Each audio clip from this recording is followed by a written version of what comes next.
함께 은혜 받으실 말씀은 마태복음 7장 12절입니다. 마태복음 7장 12절 우리 한 절만 함께 읽겠습니다. 시작. 그러므로 무엇이든지 남에게 대접을 받고자 하는 대로 너희도 남을 대접하라. 이것이 율법이요 선지자니라. 자, 오늘은 영적 전쟁 5가지 영역 가운데 관계에 대한 부분을 다루려고 합니다. 이 구절이 이제 도덕의 황금률이라고 부르는 구절입니다. 왜 황금률이냐면 인간 관계에 있어서 가장 중요한 상호 존중 그리고 배려를 아주 훌륭하게 담아낸 문장이잖아요. 너무너무 문장이 멋있잖아요. 남을 존중해야 된다, 배려해야 된다, 그렇게 서로를 대접해야 된다 하는 이 모든 의미를 이 한 문장에 담아 두셨어요. 뿐만 아니라 이게 율법이고 선지자니라 라고 말씀하셨기 때문에 하나님의 말씀의 핵심도 이 한마디로 정리가 된다는 겁니다. 10계명 말씀은 1계명부터 4계명까지는 하나님과 관련된 말씀이고 또 5계명부터 10계명은 사람의 관계에 대한 계명인데 이 모든 말씀이 이 한 구절로 정리가 된다는 말이에요. 멋있잖아요, 이 말씀이.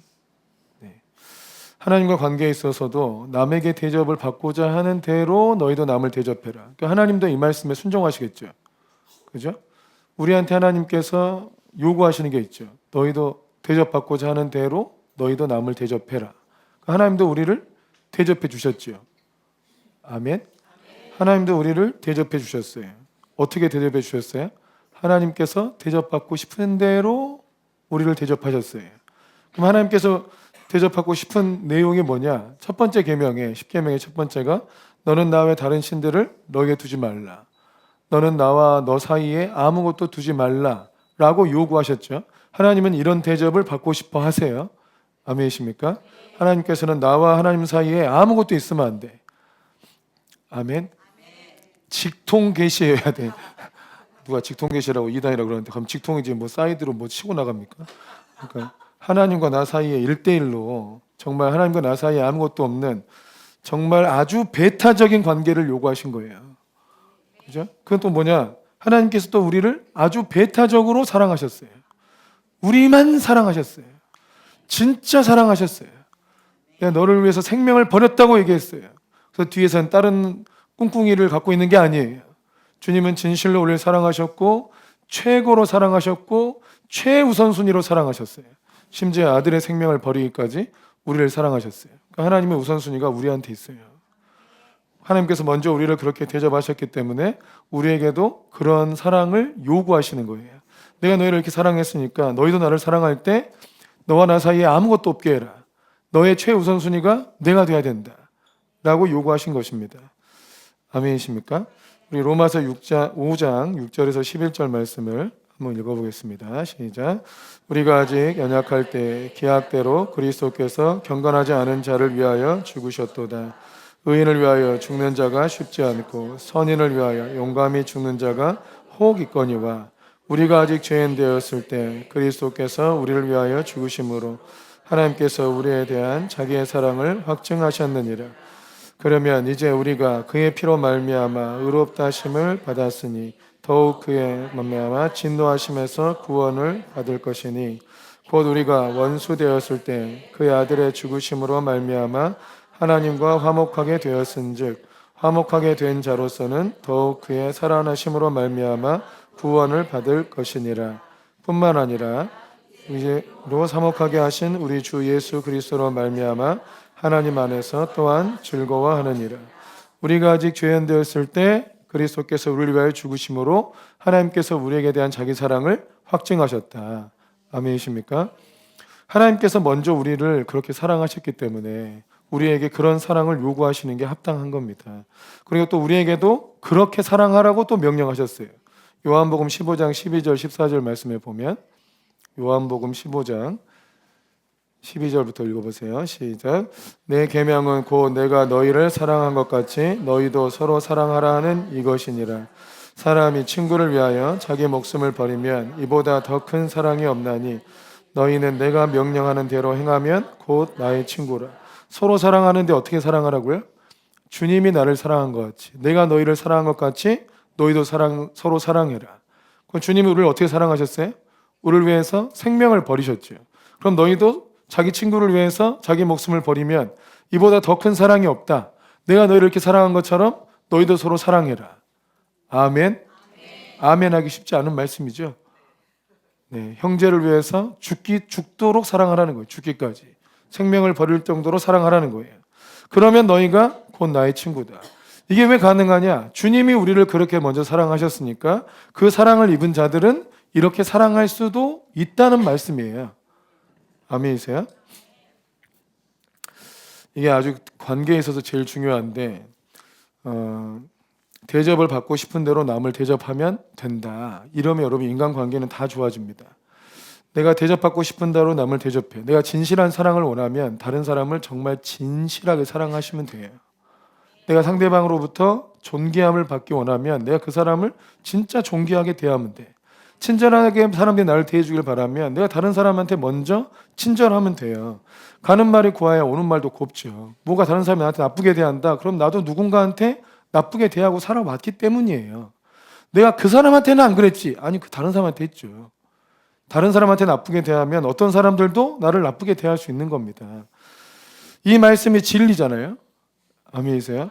이 말씀이 진리인데 문제는 그렇게 살아갈 수 있는 능력이 없다는 거예요. 내가 대접받고 싶은 대로 남을 대접하면 행복의 길이 열리고 대인관계도 좋아지고 인생이 잘 풀리겠지만 그렇게 살 수 있는 능력이 없다는 게 문제입니다. 사랑의 기술이라는 책을 쓴 L.A. 프롬이 결론이 뭐냐면 서로 사랑하고 살면 인생은 행복해진다. 인생은 서로 사랑하는 것이 비밀이다. 그렇게 살면 다 모두가 행복한 세상이 될 것이다. 그런데 서로 사랑하고 삽니까? 그렇게 안 살잖아요. 부부도 서로 사랑하지 않고 부모 자식 간에도 별로 사랑하지 못하고 지도자나 백성 사이에 우리가 지도자를 서로 사랑합니까? 싹 다 감옥 갔으면 좋겠잖아요. 쓰레기들이야. 이 나라의 쓰레기들. 싹 다 감옥에 쳐넣어버려야 돼. 사랑하지 않아. 사랑하고 싶지도 않고. 지도자와 백성들 사이에 서로 사랑하지 않아요. 그 지도자들은 백성을 사랑할까요? 사랑하면 저 모양을 살겠습니까? 서로 사랑하지 않아. 대접받고자 하는 대로 남을 대접하는 것이 행복의 길이라는 걸 알지만 그렇게 살아갈 힘이 없다는 게 문제예요. 그런데 이 말씀을 좀 더 잘 살펴보면 이 말씀은 단지 사람의 의지로 되는 것이 아니다라는 게 전제로 깔려 있어요. 이 말씀을 다시 한번 읽어보세요. 우리 마태복음 7장 12절 말씀을 다시 한번 읽겠습니다. 시작. 그러므로 무엇이든지 남에게 대접을 받고자 하는 대로 너희도 남을 대접하라. 이것이 율법이요 선지자니라. 자, 맨 앞에 뭐가 있어요? 그러므로가 있잖아요. 그러니까 이 황금률의 말씀대로 해라. 그럼 이게 하나님 뜻이다라고 했지만 그 앞에 그러므로가 들어있어요. 그러니까 너희도 남을 대접해라. 그러므로가 앞에 있어요. 그럼 앞에가 원인이고 뒤에가 결과죠. 그러니까 이 말씀이 결과예요, 결과. 이 말씀이 결과라고요. 그러니까 우리는 남을 잘 대접하면 인생이 형통하겠다. 이게 약간 이 말씀을 조건부로 생각할 수 있는데 이게 결과예요. 그럼 앞에 이렇게 살 수 있게 하는 원인이 있는 거잖아요. 그죠? 그게 마태복음 7장 7절에서 11절 말씀이 이 말씀에 대한 원인입니다. 7절에서 11절 함께 읽겠습니다. 마태복음 7장 7절에서 11절 시작. 구하라 그리하면 너희에게 주실 것이요 찾으라 그리하면 찾아낼 것이요 문을 두드리라 그리하면 너희에게 열릴 것이니 구하는 이마다 받을 것이요 찾는 이는 찾아낼 것이요 두드리는 이에게는 열릴 것이니라. 너희 중에 누가 아들이 떡을 달라 하는데 돌을 주며 생선을 달라 하는데 뱀을 줄 사람이 있겠느냐. 너희가 악한 자라도 좋은 것으로 자식에게 줄 줄 알거든 하물며 하늘에 계신 너희 아버지께서 구하는 자에게 좋은 것으로 주시지 않겠느냐. 자, 이 말씀 보면 이게 하나님과의 관계에 대한 말씀인데 구하라 찾으라 문을 두드려라 이렇게 돼 있잖아요. 구하는 자가 얻게 되고 찾는 이가 찾아내게 되고 두드리는 자에게 열리게 된다. 이걸 3번이나 반복하고 또 2절이나 또 반복하니까 마치 이게 구해도 잘 얻지 못하는 상황들을 생각하게 될 수 있어요. 구해봐라 안 되지. 그러니까 계속 구해라. 찾아봐도 잘 안 찾아지니까 계속 찾아라. 문을 두드려도 엔간해서는 안 열리니까 계속 문을 두드려라. 약간 이런 느낌이 없잖아. 있나요? 없나요? 이걸 이제 처음 접하면 없을 수 있어요. 저한테는 있었어요. 이게 구해도 안 되는 게 많고 오래 걸리고 이러니까 이게 잘 안 되니까 계속 하라는 뜻인가 보거나 이렇게 생각을 했던 것 같아요. 근데 여러분 그냥 그런 자신의 상처와 아픔을 제끼고 말씀 그대로 보면 이 말씀이 잘 안 이루어진다는 말씀이에요. 아니, 구해라 너에게 주실 거야. 찾아라 찾아질 거야. 문을 두드려 그럼 열릴 거야. 쉽게 얻어진다는 얘기예요. 그런데도 안 구하니까 구하는 이마다 받을 거야. 찾는 이는 찾아낼 거야 하고 반복을 하신 거고, 또 너희가 악한 자라도 자식한테 좋은 거 주지 않냐. 그죠? 하물며 천부께서 선하신 하나님께서 구하는 자에게 좋은 거 주지 않겠냐. 여러분 이거는 잘 얻어진다는 거예요? 잘 안 얻어진다는 거예요? 잘 얻어진다는 거예요. 너희가 구하면 주님이 항상 좋은 걸로 베풀어 주신다는 걸 전제로 깐 거죠. 아멘이시죠? 악한 것들은 잘 안 주잖아요. 그냥 선하신 주님은 잘 줘요. 아멘이십니까? 그래서 뭐 하라는 거예요? 구하라는 거예요. 찾고 문을 두드리라는 거예요. 너희가 구하고 찾고 문을 두드리면 하나님은 정말 좋은 걸로 베풀어 주신다. 아멘이십니까? 그러니까 하나님께 구하는 것을, 우리가 하나님께 구하면 주님이 좋은 거 주신다. 주님은 항상 우리에게 좋은 거 주신다. 그러니까 너희도 남을 대접해라. 그러니까 우리가 남을 대접할 수 있는 이유는 하나님께 잘 받기 때문입니다. 우리가 이제 누구를 봐도 잘 섬기는 사람은 자기가 원래 잘 섬기는 그런 기질이 아니고요. 잘 받아서 그래요. 사랑을 잘 받은 사람은 사랑은 베풀 줄 알아요. 그러지 않나요? 네, 여러분 내가 뭔가를 받았다라고 생각하면 나도 베풀 마음이 생겨요.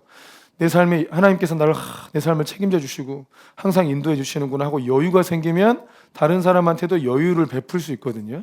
다른 사람 말을 들어줄 수도 있고, 자기가 하나님의 사랑을, 주님은 날 사랑하지 않아 막 쫓기듯 사는 사람도 있어요. 우리가 예수님이 우리를 자녀 삼으셔가지고 하나님의 자녀가 되고 하나님 나라 상속자가 됐는데도 불구하고 자기는 계속 종처럼 사는 사람도 있죠. 그래서 막 내가 뭔가 열심히 하지 않고 헌신하지 않으면 하나님께 복을 안 줄 것 같고, 또 나는 뭔가 상속받을 게 없을 것 같고, 이런 사람들은 늘 쫓기듯 살아요. 버림받지 않으려고. 이게 종의 영이에요. 종의 영. 그러니까 예수님을 믿는다면서도 정말 자녀의 영을 받지 못하고 종의 영을 받은 사람들은 늘 쫓기고 두려워하는 마음을 갖고 또 제껴질까 봐, 버림받을까 봐 하는 두려움에 갇혀 삽니다. 그들은 남에게 베풀 이 여유가 없습니다. 다른 사람을 품어줄 마음도 없어요. 하나님께서 자기에게 준 게 없다고 생각하기 때문이에요. 그래요, 안 그래요? 그래요. 여러분 지금 바로 마음의 이 믿음을 고쳐 먹으세요. 하나님께서 내게 모든 걸 다 주셨구나. 내가 구하면 다 준다고 하시는구나. 찾으면 찾아지게 해주시는구나. 여러분 내가 찾았는데 그게 찾아져. 얼마나 감사합니까? 할렐루야. 문을 막 두드렸는데 그 문이 열려. 여러분 막히는 게 징할 일이지. 두드렸는데 문이 열린다. 이게 얼마나 은혜예요.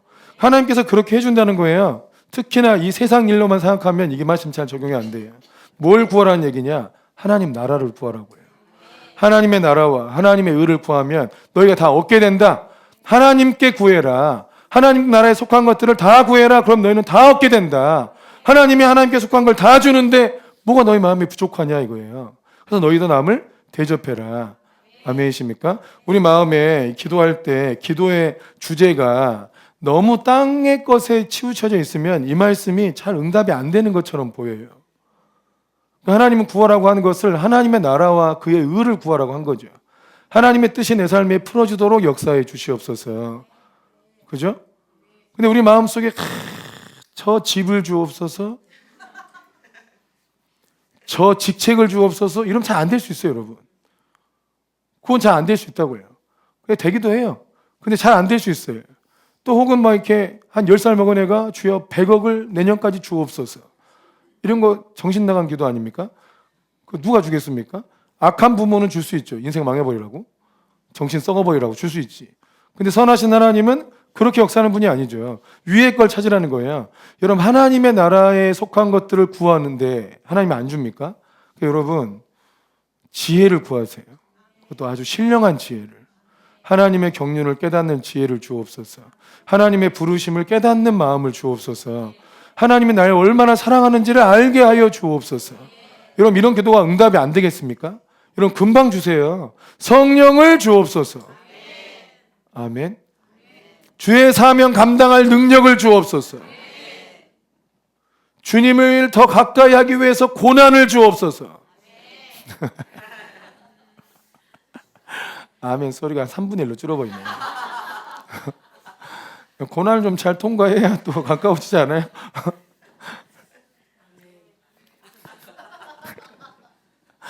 여러분 이게 대접받고자 하는 대로 남을 대접하라는 말씀이 모든 인간관계를 형통하게 하는 비밀이고 정수인데 이대로 살려면 하나님께로부터 잘 받아야 돼. 근데 구할 때 하나님 나라 것을 구하라고요.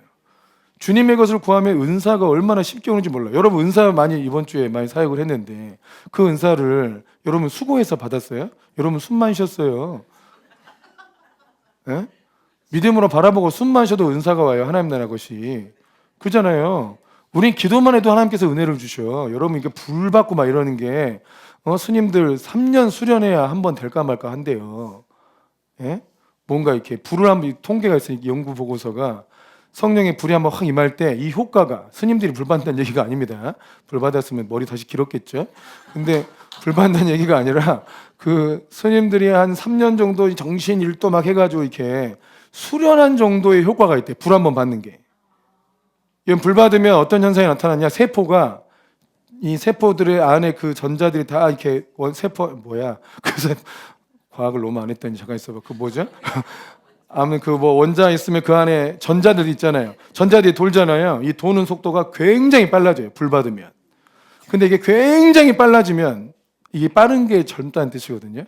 속도가 느려져 나이 들수록. 속도가 느려지면 이게 주름이 생기는 거예요. 세포가 죽어간다는 뜻이에요. 근데 이게 막 빨라져요. 불 받으면 빨라져요.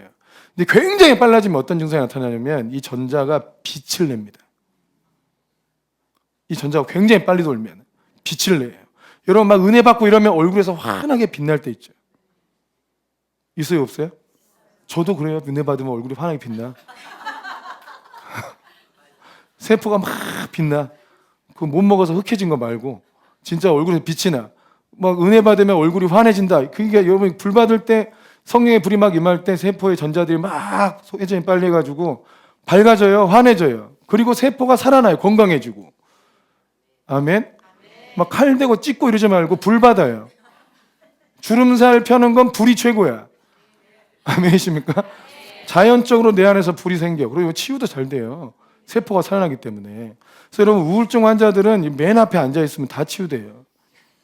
정말요 여러분. 우리 교회 예배 정도 수준에서 맨 앞에 앉아 있고 그냥 따라서 찬양만 불러도 다 치유돼. 우울증은 말 안 해서 걸린 병이에요. 감사합니다, 사랑합니다, 고맙습니다라는 말을 안 해서 걸린 병이라고요. 누군가에게 감사합니다, 사랑합니다, 고맙습니다 하고 살면 치유돼요. 하나님 감사합니다. 날 찾아와 주셔서 감사합니다. 내 기도에 응답해 주셔서 감사합니다. 이러다 보면 알아서 치유돼요. 아멘이십니까? 그리스도인인데 우울증 걸렸다 이건 뭐예요? 하나님께 감사하지 않고 살았다는 거예요. 회개를 많이 해야 돼. 그래서 그죠? 앞에서 찬양을 막 크게 하다 보면 알아서 다 우울증이 다 떠나요. 아멘. 자, 관계가 아주 중요합니다. 그래서 다른 사람을 먼저 존중하면 그도 나를 존중하고, 내가 아내를 존중하면 아내가 나를 존중할 거고, 다른 사람을 섬기면 그 사람도 나를 섬길 것이다. 근데 이게 아주 중요하고 이게 비밀인데, 이게 되려면 하나님과 관계가 잘 회복돼야 된다. 하나님 나라를 구하십시오. 하나님께서 나를 얼마나 사랑하는지를 늘 생각하고 하나님께 많은 걸 구하세요. 주님은 우리가 사람은 사람한테 너무 막 구하면 부담스럽잖아요. 그죠? 우리 막 찬양 막 뜨겁게 하다 보면 꼭 우리 노아가 저한테 와가지고 안아달라고 이렇게 손뼉 치고 막 안아달라고. 우리 노아도 아까도 또 왔어. 막 안아달라고. 이거 해달라고 뛰어들라는 거야. 무거워. 요즘에 이제 팔에 힘이 빠져 근육이 다 빠져가지고 이게 안 들어져요. 안 들어져. 이거 몇 번 하다 보면 숨 차가지고 설교가 안 될 것 같아. 그래가지고 오지 말아라.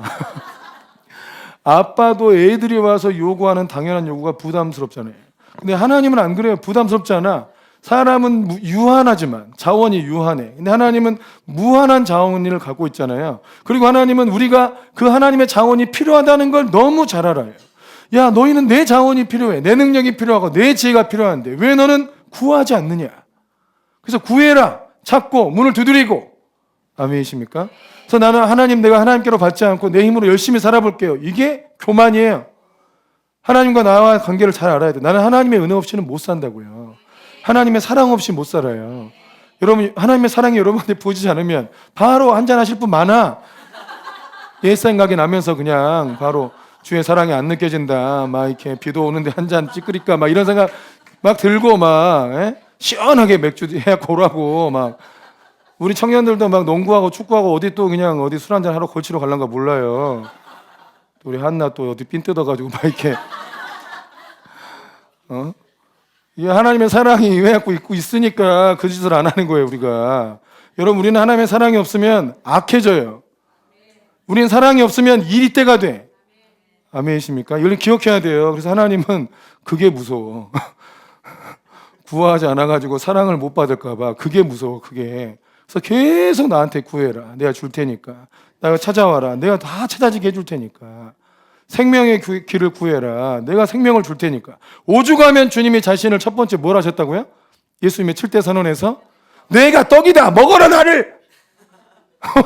나를 먹어 매일매일. 또 그중에 일용할 양식이다. 내가 매일매일 먹어야 될 영적 양식이다. 너희가 매일매일 먹어야 될 생수며 생명의 떡이며 나는 마음껏 갖다 먹어라. 내 말을 믿고 내 말에 순종해라. 내 사랑을 믿어라. 그래야 너희가 산다. 아멘이십니까? 자, 여러분 우리는 계속 주님의 은혜 안에 거하고 은혜를 구해야 돼요. 막 부담스러울 정도로 막 구해야 돼. 사람한테 구하지 말고 주님께. 또 하나님 나라 확장을 위해서도 하나님께서 만나게 하시는 섭리적인 만남이 있어요. 이 만남에서 이 섭리적 만남을 회방하는 게 어둠의 영이에요. 이 만남을 통해서 하나님 나라 일이 풀어지고 하나님 나라 유업을 얻고 하는 거예요. 대표적인 것이 이제 베드로와 고넬료의 만남이죠. 이 만남을 누가 주선하셨어요? 성령께서. 고넬료가 이방인 로마의 백부장인데 이 백부장이 어쩌다가 주님을 알게 되고 유대인들의 하나님을 믿고 섬기고 하나님을 경외하고 예배하고 있는 중에 기도하고 있는 중에 천사의 방문을 받습니다. 야 베드로를 청해서 신방 한번 받아. 그 말씀 듣고 이 베드로가 있는 곳으로 자기 종툰 사람을 보내죠. 신실한 사람을. 마침 베드로가 또 하나님 앞에 기도하다가 환상을 보고 고넬료가 보낸 그 두 사람을 따라가라 하고 명령해 주셨어요. 그리고 둘이 만나요. 신방하고 있는데 말씀 전하는 중에 성령이 임했어요. 베드로의 마음 가운데는 이방인의 집에 들어가서 예배한다는 거 허용이 안 돼. 그런데 이 하나님의 사람이죠. 문화적으로 허용이 안 되지만 하나님께서 말씀하셨으니까 순종하는 거예요. 문화적 전통보다 하나님 말씀이 훨씬 상위법이에요. 아멘이십니까? 여러분에게는 어떻습니까? 여러분의 문화법이 제일 상위법입니까? 하나님의 법이 상위법입니까? 하나님의 법이 내 모든 결정의 최종 권위여야 돼. 이래도 안 돼, 저래도 안 돼, 이래도 안 되는데 하나님 말씀이 임했으면 하나님 말씀이 허락했으면 한다 하는 마음으로 살아야 돼요. 그렇게 해서 만났어요. 이방인에게도 성령이 임하는 거예요. 그래서 베드로가 그걸 보고 야 이방인에게도 성령이 임하는구나 하고 베드로의 중요한 신학적 전제가 바뀝니다. 자기 삶의 중요한 모토가 다 바뀌어요. 성령께서 행하신 일을 보고 이방인에게도 성령이 임하는구나. 그러면 저는 이방인에게는 복음 전하지 않았거든요. 그런데 이제 성령께서 이방인에게도 성령이 임하시니까 성령 부어주시니까 이제 베드로가 이방인 선교의 문을 열기 시작한 거예요. 굉장히 중요한 역사적인 전환이 일어난 것이죠. 이게 만남을 통해서 일어난 겁니다. 섭리적인 만남을 통해서 하나님께서 우리를 인도하실 때 이 섭리적인 만남이 반드시 있게 됩니다. 어떻게 있다고요? 반드시 있게 돼요. 지금 우리가 아는 사람으로는 풀어지지 않을 일일 수 있어요. 그런데 하나님께서 섭리적으로 만나게 하세요. 그래서 그 사람을 통해서 일이 풀어지게 만든다 이거예요. 바울과 바나바의 만남도 마찬가지예요. 바울은 핍박자였죠. 처음에 아나니아를 통해서 눈뜨게 하시고 성령 받게 하셨지만 바울을 공동체에 정착시킨 사람은 바나바예요. 바나바가 또 안디옥 교회를 섬기려고 할 때 바울을 일부러 데려왔잖아요. 만약에 바울이 안디옥 교회에서 1년 정도 목회하지 않았으면 이가 선교 나갈 생각을 했을까요? 누가 알아줍니까 바울을? 바나바가 바울을 데려와서 1년 동안 안디옥 교회에서 목회하고 그리고 이제 1차 선교 여행을 같이 떠나게 됩니다. 여기까지가 바나바의 역할이었어요. 그래서 바나바와의 만남을 통해서 바울이 우리가 아는 이방인의 사도가 되고 이 복음이 전 세계를 도는 굉장히 중요한 선교 역사를 쓴 것입니다. 또한 룻과 보아스도 마찬가지죠. 룻은 이방 여인이고 모압 여자야. 도저히 이스라엘 땅에서 살 수 없어요. 와도 평생 그지로 살아야 돼요. 가난하게 살아야 돼. 그런데 하나님께서 누굴 예비하셨어요? 보아스를 예비하셨어요. 그 하나님을 믿고 따르는 사람들에게 주님은 항상 섭리적인 만남을 예비하신다는 것을 믿어야 돼요. 아멘. 내가 그 사람 만나고 싶다고 간구한다고 만나지는 게 아니고 내가 주님을 따르다 보면 그런 만남이 예비되어 있어요. 그래서 우리가 꼭 주님 정말 믿음의 선배 만나게 하시고 믿음의 동역자들 만나게 하시고 믿음의 제자들을 만날 수 있도록 은혜 달라고 기도하잖아요. 우리 자녀들이나 지체들을 중보할 때 진짜 믿음의 사람들을 만나게 해달라고 기도를 한단 말이에요. 근데 그 사람이 만나지려면 어떻게 되냐? 내가 주님을 따라야 돼요. 이걸 꼭 기억해야 돼요. 그러니까 주님을 따르는 사람들에게 항상 뭐가 예비되어 있어요? 섭리적인 만남이 예비되어 있습니다. 아멘. 이스라엘에 가면 이 베드로가 그 기도했던 무드작인 시몬의 집이 지금도 있습니다. 요바에 가면 지금도 있고 그 문이 그대로 있어요. 그리고 거기에 써 있어요. 무드작인 시몬의 집이라고. 그래서 우리가 이 사실을 알고 거기를 찾아갔죠. 찾아가가지고 야 여기에 섭리적인 만남의 기름 부음이 있을 것이다. 환상이 임해서 또 그 문을 이 고넬료가 보낸 두 신실한 자들이 그 문을 두드렸잖아요. 그 안에서 베드로가 그냥 기도하고 있다가 환상 중에 성령이 따라가라는 말씀을 들었지 않습니까? 그래서 우리가 거기를 찾아갔어요. 찾아가서 그 벽에다 손 얹고 막 기도해서 하나님 우리 삶 속에 섭리적인 만남이 풀어지도록 역사하여 주시옵소서 하고 막 기름 부음을 받았어요. 그 현장 가면 그런 기름 부음이 실제로 임하더라고요. 그래서 막 받아갔어요. 그 요바에서. 그래가지고 풀어진 일이 뭐냐면 그 순전한 나드의 허철 목사님이에요. 어떻게 풀어졌냐면 우리는 먼저 이스라엘 갔다 왔어요. 그러니까 이제 허철 목사님이 진리의 집에 가셨다가 그 진리의 집에다가 그 그림이 있어요. 그림. 그 혈루증 여인이 예수님의 그 발 밑으로 옷깃을 잡는 그림. 그 그림이 이제 그 막달라 마리아가 살았던 그 마을에 있는 회당에서 팔거든요. 그 그림이 너무 은혜로워가지고 그 그림을 진리의 집에 맡겨두신 거예요. 그리고 진리의 집에 들렸다가 한국으로 귀국하는 편으로 좀 보내달라고 몇 번 이렇게 부탁을 하셨는데 우리 그 육성교사님이 잘 까먹으셨어요. 그래서 그거를 못 보내버린 거예요.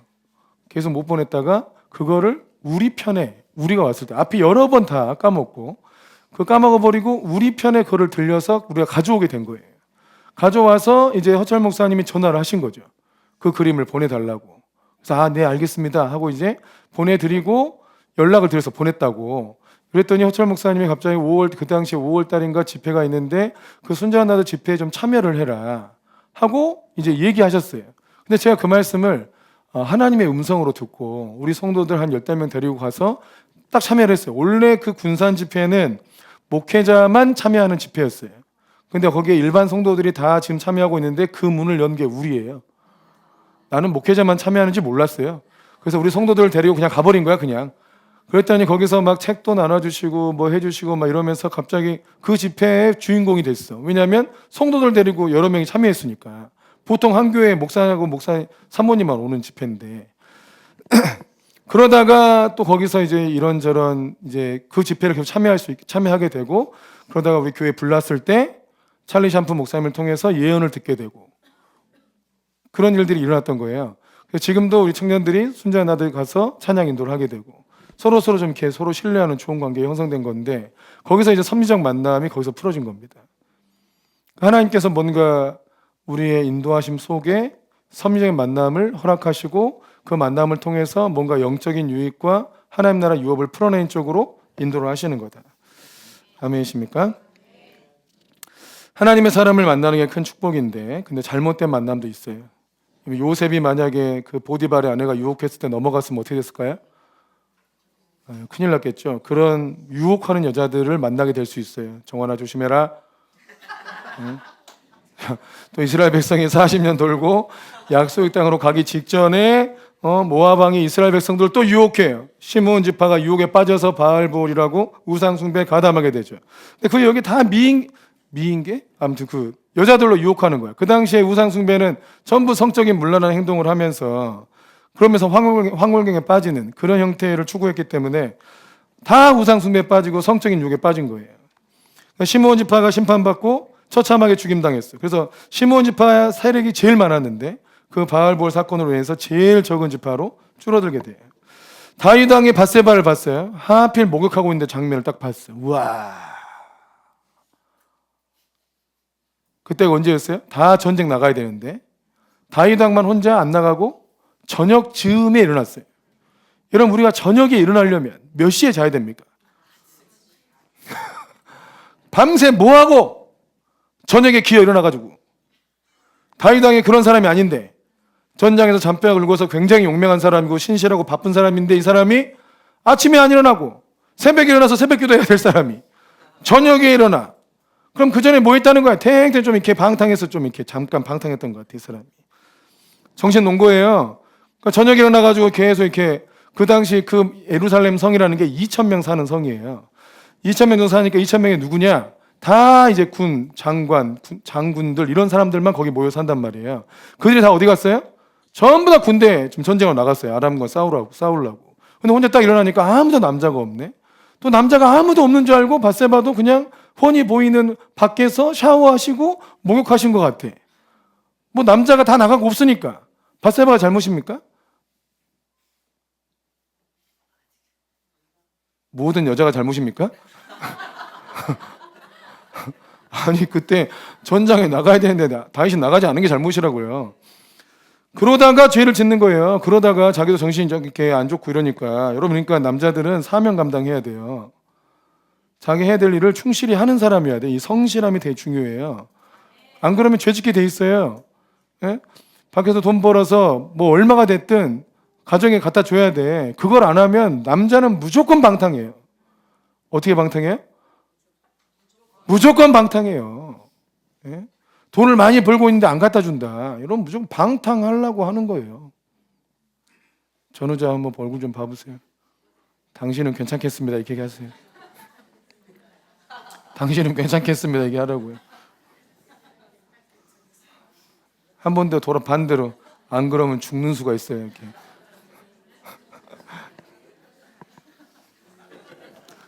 여러분, 의로운 다윗도 여러분 잘못된 만남이 인생에 큰 화를 불러요. 밧세바를 보고 끝났어야 되는데, 저 여인이 누구냐? 저 여인을 오라 그래라 하고 동침했는데, 동침했더니 애가 생겼어. 아, 이런. 그 남편 누구냐? 남편 얼른 그 시골에 보내서 둘이 동침하게. 그랬더니 이 남편이 너무 의로워. 전장 중인데 내가 어떻게 나갈 수 있습니까? 다윗 입장에 저 말도 안 되는 게. 그러면 전장 가. 그리고 요압한테 편지 써가지고, 야, 걔 전장에 딱 죽기 좋은데 딱 보내버려라 하고 이제 살인을 해버리는 거예요. 그래놓고 자기 또 그 밧세바를 자기 아내로 맞아들여. 이거 얼마나 못된 짓이에요. 죄에 빠지니까 죄를 은폐하려고 그러고. 여러분, 누구야? 그 충성스러운 그 장군이 내려가지 않았다 그러면, 그때 회개했으면 얼마나 좋아요. 그런데 이 사람 죽여버리잖아요. 그러니까 이 죄가 자기 눈을 멀게 하고 판단력을 어둡게 만들어요. 그래도 되는 줄 알아. 여러분, 그러고 나서 이제 나단 선지자가 와서 당신이 죄지었고 심판받을 거라고 말씀 전해줬는데, 그 일로 인해서 어떤 일이 일어난 거냐? 그 일로 인해서 다윗이 밧세바를 간음한 그 일로 인해서 압살롬이 반역을 일으킨 거예요. 두 사건은 다른 사건인데 이게 왜 연관되어 있느냐? 압살롬의 반역으로 해서 일어난 그 일 중에 하나가 다윗의 죄로 인하여 받게 될 징계가 속해 있어요. 백주대낮에 너희의 모든 아내들이 강간당할 것이다 라는 것이 압살롬을 통해서 성취돼 버리거든요. 그러니까 실상 압살롬의 반역이 뭐 때문이에요? 다윗의 이 죄 때문이에요. 그러니까 의로운 사람이잖아요. 하나님께서 그를 그래도 의인이라 불러요. 그래도 잘못된 만남 하나가 인생에 아주 혹독한 시련을 겪게 하는 거예요. 이런 만남이 아주 중요해요. 아멘이십니까? 그래서 여러분, 만남을 위해서 기도를 많이 하시되 내가 주님을 잘 따라야 되고, 순간이라도 방심하면 안 돼요. 예? 내가 이렇게 잘 충성해 왔으니까 잠깐 좀 사명 덜 감당해도 되겠지, 이렇게 생각하면 안 돼. 아멘이십니까? 여러분, 우리는 이런 게 있어요. 부흥을 위해서 부름 받았죠. 여러분, 이게 끊임없이 이 부흥을 향해서 가야 돼요. 근데 부흥이 일어날 때 뭔가 좀 이렇게 우리가 온전히 잘 깨닫지 못해가지고 가정에 좀 소홀할 수도 있고, 또 어둠의 역사해가지고 다른 갈등이 일어날 수도 있거든요. 부흥이 일어나니까 또 바빠지고 또 뭐에 소홀해지고 또 막 내가 좀 손해보는 거 생기고 이렇구나 해가지고 부흥 자체를 거부해버리면 안 돼요. 부흥 일어나봐야 뭐해? 우리 집은 뭐 돈만 더 많이 깨지네 막 이러거나, 부흥 일어나봐야 뭐해? 나만 몸만 힘들고 바쁘기나 하네 이럴 수 있고, 부흥이 일어나면 뭐해? 이제 목사님이 우리한테 신경도 안 쓰네 막 이러고 막 이러면 여러분 그래서 부흥 자체를 거부하잖아요. 여러분 그러면 여러분이 부흥을 위하여 부름받은 사람인가 잘 돌아보세요. 우리는 그토록 부흥을 기대하고 부흥을 위해서 준비하고 부흥을 위해서 기도해 왔는데 부흥이 일어나니까 약간 다른 것들이 좀 이렇게 안 좋은 좀 바쁘고 힘들고 이런 일이 좀 생길 수 있어요. 여러분 이런다 하더라도 부흥 때문에 생긴 일이야. 그 일도 그냥 다 감사함으로 받아야 돼요. 부흥 또 그 부흥 일어남으로 말미암아 얼마나 좋은 일이 또 많이 일어날 줄 몰라요. 아멘이십니까? 그러니까 어떤 생각이 딱 들었냐면 이 부흥은 주님 오실 때까지 계속 이 책임과 부담을 지고 가야 되는구나. 이 긴장을 하고 가야 되는구나. 아멘이십니까? 굉장히 중요하더라고요. 여러분 즐기더라도 긴장을 하면서 내가 부흥을 위해서 부름받은 자라는 거를 딱 늘 깨어 있으면서 즐기더라도 그렇게 즐겨야 돼. 아멘이십니까? 제가 지난주에 우리 목사님들하고 이렇게 신구 임원 모임이 있어가지고 그냥 교제하는 날이었던 건데 그 부노회장님이 그 조개구이가 이렇게 먹고 싶다고 하셔가지고 조개구이를 먹으러 갔어요. 인천으로. 조개구이 잘 안 먹어봐가지고 아무튼 먹었는데 조개를 딱 올려놨더니 이게 튀잖아 얘가. 근데 바로 노 회장님 앞에서 탁탁 튀었어. 그 다행히 이게 너무 뜨겁지 않은 상태에 튀어가지고 좀 괜찮았어요. 그 뒤부터 편하게 이걸 먹을 수가 없는 거야. 언제 튈지 몰라. 이게 또 굽고는 있는데 고개를 숙여서 먹을 수가 없어. 또 튈까봐. 제가 그때 알았어요. 음식 먹을 때 굉장히 긴장해야 된다는 거를. 아니, 그때 여러분 우리가 부흥의 기간 안에 좀 축구하고 놀고 즐겨도 긴장 상태로 이 얘기 하려고 이해를 든 거예요. 지금 놀아도 긴장을 해야 된다. 하나님이 언제 말씀할지 모른다. 긴장 딱 놔버리면 딱 다 잊고 놔버려요. 잘 가다가 자기가 해야 될 일을 안 하는 거예요. 그럼 그 순간 방심해서 죄의 유혹을 이기지 못하는 상태가 되어버린다고요. 아멘. 네. 여러분 우리 인생에서 만남은 너무 중요합니다. 무엇보다 중요한 만남이 예수님을 만나는 겁니다. 여러분 교회 온다 그래서 예수님 만난 거 아닙니다. 이 안에서 예수님 만날 가능성이 높아진 것이죠. 예수님 나의 주인 되시고 메시아 되신 주님을 인격적으로 만나야 돼요. 그 예수님과의 만남이 우리의 심령에 실제적인 변화를 일으켜요. 영적인 대한 관심을 갖게 하고 주님을 사랑하게 하고 성경 말씀이 믿어지게 하고 주의 말씀에 순종하게 만들어요. 그리고 하나님의 부르심에 충성하게 만들어요. 그게 주님을 만난 사람들의 모든 사람들이 일어나는 변화예요. 그러니까 주님을 아직 만나지 않았다면 여러분 주님 만나기를 사모하세요. 너무너무 중요한 거예요. 여러분 주님을 찾는 자가 만나지게 된다고 돼 있어요. 그러니까 여기서 구하라. 누굴 구해? 주님을 구해라. 주님을 찾아라. 주님으로 나아갈 수 있는 문을 열어라. 그럼 반드시 주님을 만날 수 있게 돼요. 당신을 찾는 자를 외면하는 분은 절대 아닙니다. 또 주님을 만났으면 또 성령님과의 만남을 추구하셔야 돼요. 저도 고등학교 2학년 때 주님을 인격적으로 만났어요. 평생을 교회를 다녔지만 그전에는 거의 상관없었고 고2 때 주님을 인격적으로 만나고 그 뒤로 성령님을 잘 모르고 살았어요.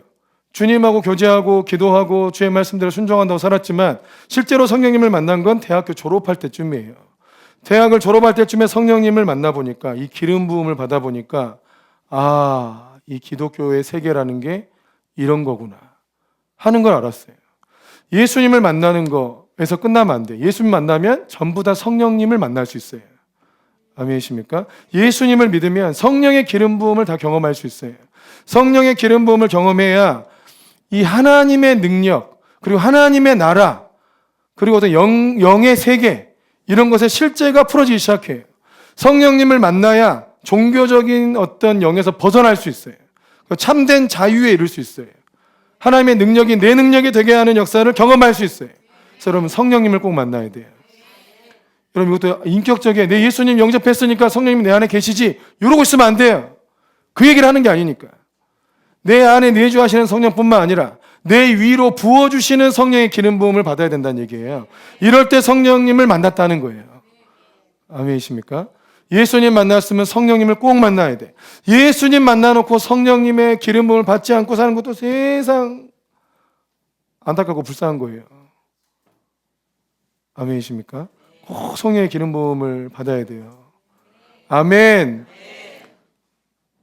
누구는 왜 자꾸 저거 받으라는 거야? 이런 분이 있을 수 있겠지만, 예? 여러분, 우리 교회에서 성령의 기름 부음을 받으면 평생 저한테 감사할 겁니다. 네. 그럼 제가 고등학교 때 교회를 평생 다녔어도 누가 성령의 기름 부음 받으라는 얘기를 한 번도 들어본 적이 없습니다. IBF 선교단체 4년, 6년을 했지만 성령의 기름 부음 받으라는 얘기를 들어본 적이 없어요.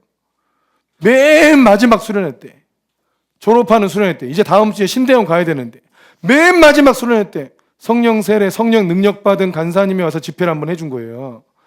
저도 거의 끄트머리에 걸려가지고 그 은혜를 받고 이 은혜 안에 살고 있는 건데, 여러분 어딘가는 특히나 장로교 가가지고는 성령 세례 받으라는 얘기를 못 들어요. 여러분, 예? 이 은혜가 있음에도 여러분 알지 못하는 걸 어떻게 구하겠어요? 구하지 않는 걸 어떻게 받겠어요?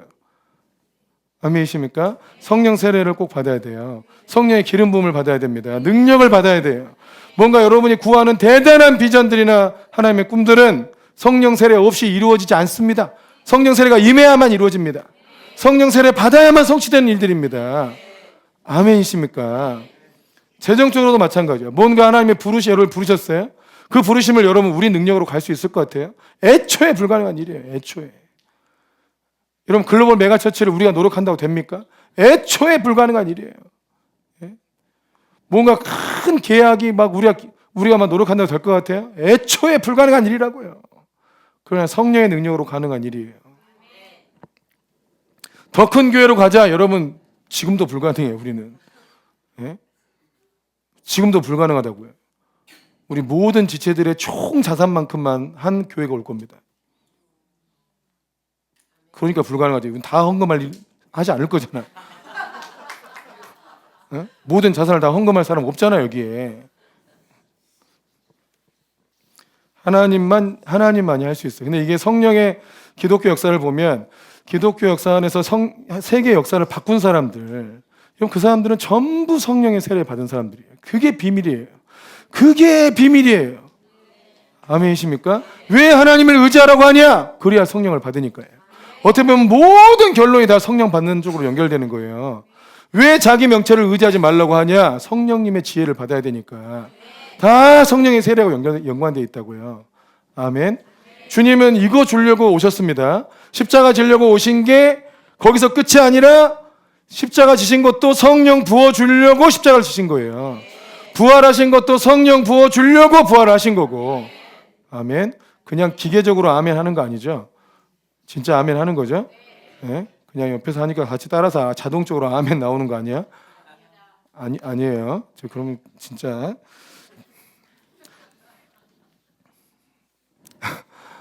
마지막으로 하나님의 사람들과의 만남을 추구해야 돼요.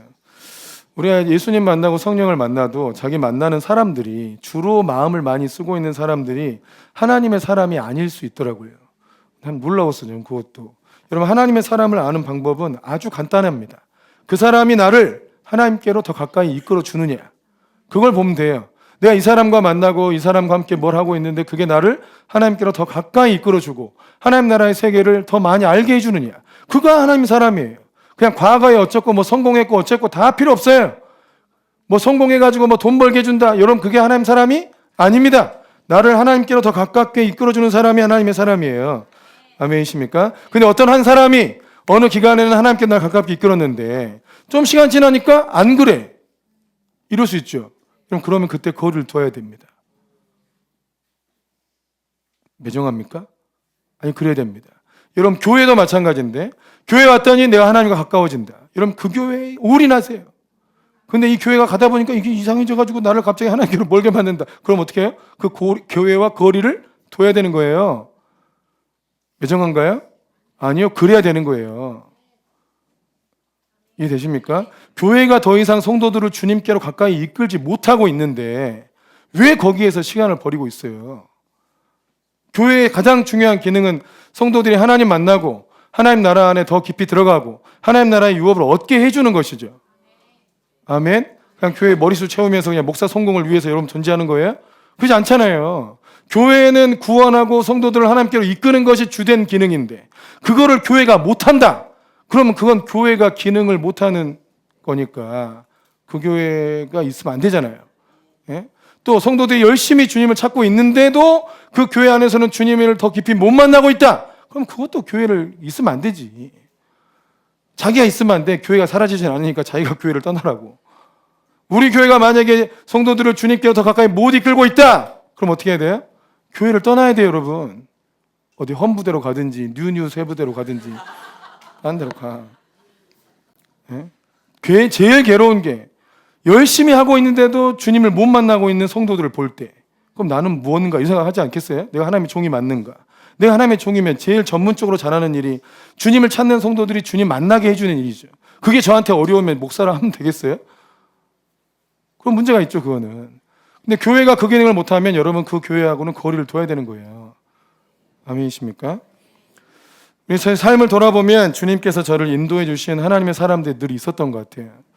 뭐 주로 부교육자 때는 담임 목사님들이 그랬고, 지금은 최소호 목사님이 뭔가 사역을 더 풀어주시고 배움의 길을 열어주는 것 같아요. 그런 분들과 여러분 삶 속에 누가 나를 하나님께로 더 가깝게 이끌어주고 있는가를 잘 봐야 돼요. 그리고 그들과 좋은 관계를 맺어야 돼. 아멘이십니까? 근데 여러분 이렇게 일하다 보면 여러 사람들을 많이 만나니까 나를 주님께로 이끌어주는 사람과 또 그냥 그렇지 않은 사람과 이런 게 있어요. 또 누구는 나를 돈을 많이 벌어주게 하는 사람이 있고 주님께로 이끌어주는 사람이 있어요. 여러분 누구랑 가까이 해야 된다고요? 주님께로 가까이 이끌어주는 사람과 가까이 해야 돼요. 제가 개척 초반에 그 증권회사 다니는 한 집사님이 있었어요. 그분이 이제 뭐 나름대로 판공비 같은 게 나오는 것 같아요. 고객들을 만나고 돈 쓰고 이런 거에. 근데 이분이 어떻게 좀 생활을 했냐면 직장을 안 가나? 잘 가요. 잘 가는데 항상 교회에 와 있어요. 선생님 출근을 안 하시나요? 그랬더니 출근하고 온대요. 근데 고객들 만나서 누구 만나가지고 그들 밥 사주고 뭐 사주면서 돈을 막 쓰는 거예요. 고객 유치하려고. 근데 그래봐야 별거 없다는 거예요. 차라리 나는 하나님 사람들한테 밥 사고 그들에게 하나님 감동을 듣겠다. 그렇게 해가지고 늘 청년들 밥 사주고 와가지고 청년들 뭐 사주고 자기 판공비로 고객 만났다면서 다 그걸로 써버리더라고. 그래서 제가 그래도 되나 싶었지만 바람직하다 생각했어요. 몰라, 그 회사에서 그래도 되는지 모르겠어. 근데 참 마음 자세는 바람직하다. 뭐 이게 돈 많은 사람 만나가지고 계속 이렇게 막 이거 하고 더 좋은 거 해주려고 돈 많이 들어 거기에. 그래봐야 뭐 구에 계약해 주는 것도 아니야. 근데 자기는 차라리 하나님의 음성을 듣겠다 이거예요. 하나님의 사람들의 얘기, 또 그들에게 섬겨주고 그들을 도와줘서 난 하나님께 복을 받는 게 낫겠다. 그 생각은 참 바람직하다 생각했다고요.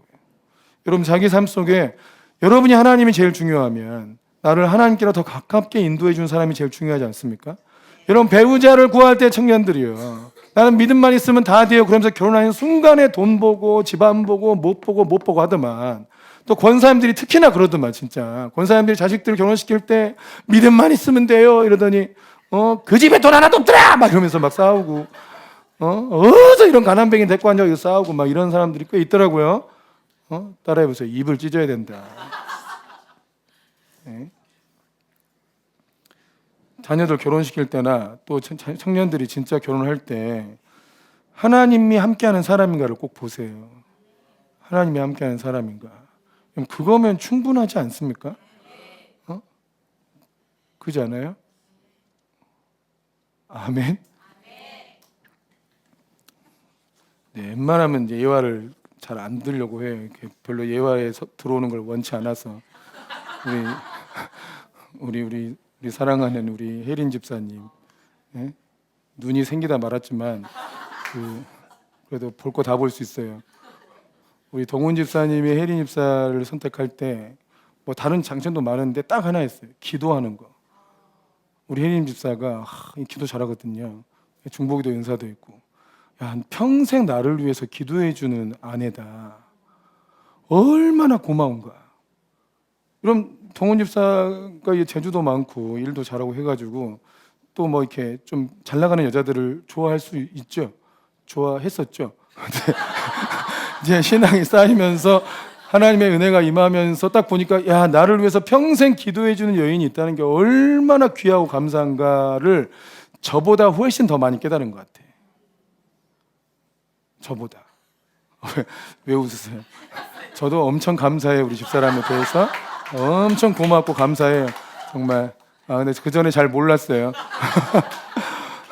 내가 막 살림 때문에 열받으면 주님이 항상 하신 말씀, 그래도 너 아내는 너를 위해서 항상 기도하지 않느냐. 저도 합니다. 너를 위해서 항상 기도하자니. 이게 얼마나 감사한 일인지 몰라.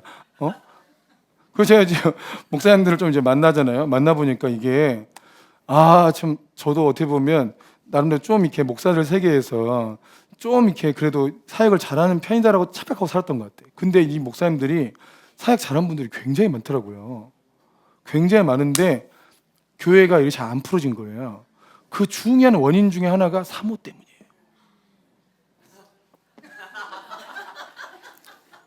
사모가 주를 따르지 않아. 그럼 너무너무 막 1000명 넘어가는 교회에서 청빙을 했는데도 사모가 싫대. 제가 왜 안 가냐고. 왜? 막 이랬더니 사모가 싫다고. 사모가 너무 원망스럽지 않냐고. 목사님 목회를 다 틀어막고 있는데 원망스럽지 않냐. 그러니까 주변에 아는 사람은 다 그 얘기한대요. 사모 때문에 배렸다고 막 다 이렇게 하는데, 근데 그 목사님은 그나마 그래도 사모가 원치 않는데 어떻게 또 나 혼자 가냐 이러고 또 그거 다 접고 그냥 계신다더라고요. 지금도 이해가 안 돼. 저는 멱살도 끌고 가야지. 이해가 안 돼. 이해가. 그래서 제가 그때 참 우리 집사람 정말, 우리 집사람 제가 뭐 남아원 간다 그래도 간다 그러고, 필리핀 간다 그래도 간다 그러고, 뭐 어디 뭐 원룸 들어가도 간다 그러고, 어디 가도 간다 그러고, 다 간다 그래 어디를. 그래서 뭐 반대한 거 있나? 한 번도 없어요. 그래서 제가 그거를 반대할 수 있다는 것을 생각을 한 적이 없어요. 제가. 그냥 다른 목사님들 보니까 그 갈등 때문에 너무 심한 거예요. 너무너무 심해서 자기의 부르심대로 못 가고 있는 거예요. 대부분. 부르심대로 갔으면 진짜 큰 목회하고 귀하게 쓰임받았을 분들이 아내의 반대로 못 가고 있는 거예요. 이야, 참. 이 얘기를 내가 회린 집사를 불러놓고 내가 왜 이 얘기를 할까? 하나님 말씀에 잘 순종하라고 기도를 많이 하고, 그래서 이렇게 너무 중요한 것 같아요. 여러분, 하나님이 중요하면 하나님께로 나를 이끌어줄 수 있는 사람과 관계를 잘 맺고 그들을 꼭 얻으려고 그러고. 아멘이십니까? 청년들이에요. 정환아, 어떤 사람 구해야 된다고? 하나님 잘 따르고, 너를 위해서 기도한 사람, 중보의 영을 받은 사람, 삔 뜯는 사람 말고. 우리 한나가 너의 이상형이긴 해도 잘못하면 삔 뜯긴다. 우리 정환이 이상형이에요. 한나가. 까딱 잘못하면 삔 뜯길 수 있다. 이게 조심하고. 기도의 영을 받은 사람하고 결혼을 해라. 지금이라도 여러분, 아직 우리 자매들이요. 진짜 자매들의 가장 중요한 역할이 기도입니다. 기도. 또 가장 첫 번째 기도의 대상은 여러분 목사가 아니에요. 누구겠어요? 자기 남편이에요. 자기 남편을 위해서 중보하는 게 제일 우선이에요. 일단. 예? 그 다음에 목사를 위해서 기도해야 돼요. 그것도 안 하면 또 목사한테 시험 들 수 있기 때문에 목사를 위해서 기도를 해야 돼. 첫 번째가 남편을 위해서 기도해. 자꾸 저한테 와가지고 남편 욕하는 분들이 있어요. 지금 별로 없어. 옛날에 엄청 많았어요. 그의 특징이 뭐냐? 다 남편을 위해서 기도를 안 한다는 거예요. 남편을 판단만 하고 있어. 이래야 되는데 남편을 위해서 기도는 안 하고. 그게 특징이에요. 중보하지 않는 사람은 판단하게 돼 있단 말이에요. 중보하는 사람은 그 사람 때문에 절대 시험이 안 들어요. 여러분이 저 때문에 시험 들면 뭐예요? 저를 위해서 중보 안 하고 있다는 얘기지. 그러니까 시험 들어요. 제가 여러분한테 시험 들면 저도 얘가 여러분을 위해서 기도를 안 하고 있구나 라는 뜻이에요. 아멘. 여러분, 하나님이 제일 중요합니다. 하나님께로 이끄는 분들, 그들과 좋은 관계를 맺는 게 참 중요합니다. 이거를 방해하는 게 어둠의 세력입니다. 이 어둠이 영적 싸움을 잘 싸워서 승리하시기를 축복합니다.